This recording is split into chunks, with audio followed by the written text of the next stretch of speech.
Кайрымдуулук коомдук кайрымдуулук фондунун демилгеси менен будан 1,5 жыл мурун бекер дүкөн ачылып, коомубуздун айрылуу катмарына кызматын көрсөтүп келет. Ал эми бүгүнкү күнү бул бекер дүкөнгө эбегейсиз салымын кошуп келген. Сургут шаарындагы кыргыз диаспорасынын өкүлчүлүгү келип, бекер дүкөндү көрүп, жеринен маалымат алды. Биздики тиякта чоң болчу да. Анан бул жака азыр помещение кичикей болуп, бул жака эмете орнотуп атабыз. Анан бул жака Райхан эже, бул Райхан эженин үйү. Наркы жерди участокто Райхан эже берди. Ал жака офис салып алсак, буюрса өзүбүзгө ылайыкташтырып туруп магазин салабыз. Анан бул магазинди силер Сургутта туруп алып, Сургутта мекендештер менен көрчүңөр да, YouTube'дан, неме теле аркылуу. Азыр мына көзүң менен көрүп атасың, мына ушулардын бардыгы силерден келген аманаттар.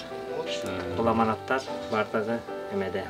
Урматтуу мекендештер, мына Сургуттан келген коногубуз биздин кадымки эле биздин кыргыз жигитибиз. Ошо кийимдердин көбүнү ушул жигиттер тейлеп бизге салып кол көрсөтүп аткан эмелери. Ошого бир сүйлөп койсоңуздар. Ассаламу алейкум, урматтуу мекендештер. Ошондой эле ушул Кыргызстандан сырткары дүйнөнүн булуң бурчунда жүргөн бардык мекендештер, баарыңыздарга Кыргызстандан ысык салам.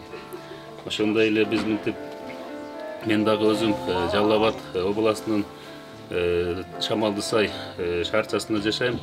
Өзүм мынтип 12-13 жылдан бери Россиянын Сургут шаарында эмгектенип келем.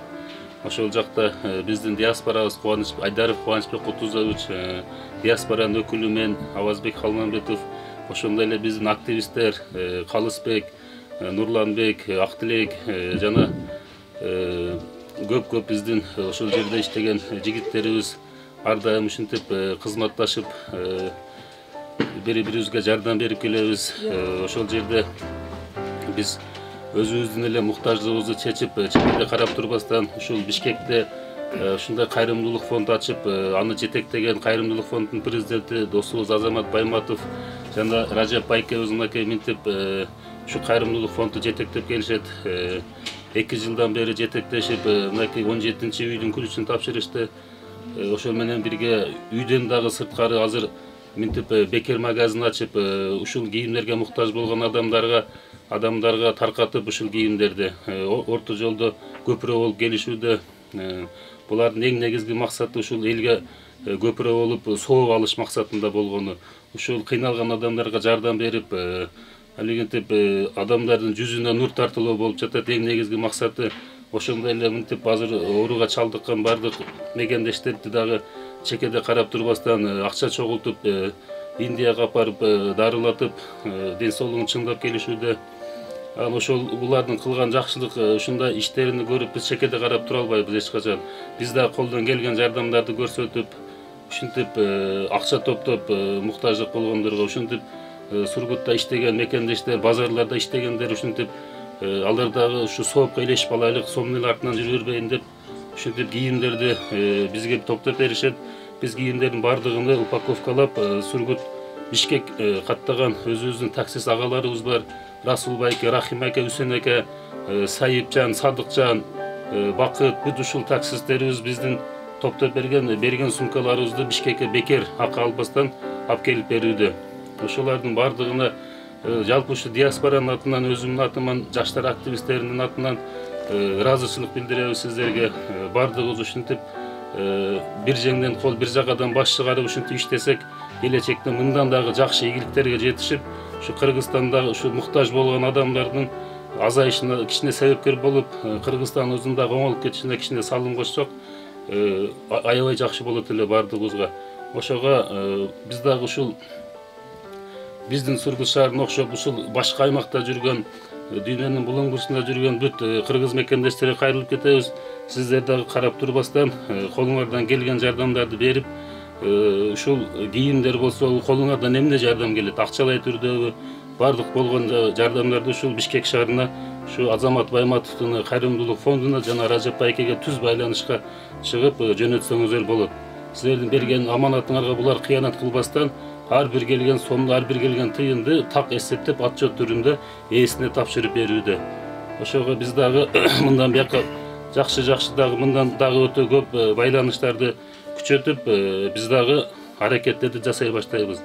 Биз телевизордон көрсөк эле мен мынакей өзүм азыр иш сапары менен келип, мынтип өзүм көзүм менен көрүп отурам, элдер мынтип келип өздөрүнүн муктаждыктарын чечип, кийимдерди алып кетип атышат. Бүт өздөрүнүн муктаждыктарын чечип атышат. Ошого силерге дагы Аллах ыраазы болсун, Ражеп байке, Азаматка да ыраазы болсун. Мынакей оператор күнү түнү кызмат кылган Тилек Айталиев, сага дагы Аллах ыраазы болсун. Ушинтип биздин болгон бул аракетибиз өзүбүздүн акча табууда эмес, коммерческий түрдө эмес болгону биз ушул элдерге жылмаюу тартылап, ахиретте Аллах Тааланын соогуна, ийгиликтерге жетишүү биздин эң чоң максатыбыз. Ошого барыңыздар чекеде карап турбастан, колуңардан келген жардамдарды берсеңиздер, Кайрымдуулук фонду силер менен күнү түнү кызматта. Рахмат көңүл бурганыңыздарга. Аллах разы болсун бардыгыңыздардан. Бир күн келет биздин башыбызга бир кылган жакшылыгыбыз көзүбүзгө көрүнүп, Аллах тараптан көп сооптор берилгенде биз таң калып, мындай соопту мен жасаган маселем, бул кайсы тараптан келген бул сооп деп таң калган учурда, Аллах тараптан бизге берилген белек, проценти менен кошулуп берилген белектер бир кылган жакшылыгыбызга 10 эсе, 100 эсе кошулгандан кийин кыямат күнү таң кала турган мезгилдер келет бир туугандар. Ошондой учурларды баарыбызга Аллахым насип кылган болсун. Ар бириңиздердин 1 сом кошкон салымыңыздарга бул дүйнөдө 10 эсе, 100 эсеге чейин Алла Таалам көбөйтө турган болсо, кыямат күнү анын эсеби жок болуп кетет. Өтө көп болуп кетет. Ошондой эле мына кийимдердин бир кийим жөнөткөн болсоңуздар, Алла Таалам дагы кыямат күнү бардыгыңыздарга 5 кийимден берүүсүн насип кылган болсун. Бардыгыбызга Алла Таалам 5ке жеңил кирүүнү насип кылган болсун. Аллах кабыл кылсын. Анан бир нерсени айтып кетели. Кече жакында эле Воронеж шаарынан авазы. Муну батинкелер жөнөттүр, мына сон батинкелер. Воронежден бир эжекебиз жөнөттүр. Атын да унутуп койдум ким экен. Аллах кабыл кылсын сиздердин бергениңиздерди мына. Жап жаңы бүт эткеткеси менен мына жаш балдарга экен, келип алып кетсеңиздер болот. Анан кече мен атымды айтпагыла деп көбүнчө ошо бизде атымды айтпагыла деген мекендештер мондай мына калың эмелер бар экен. Кийимдер.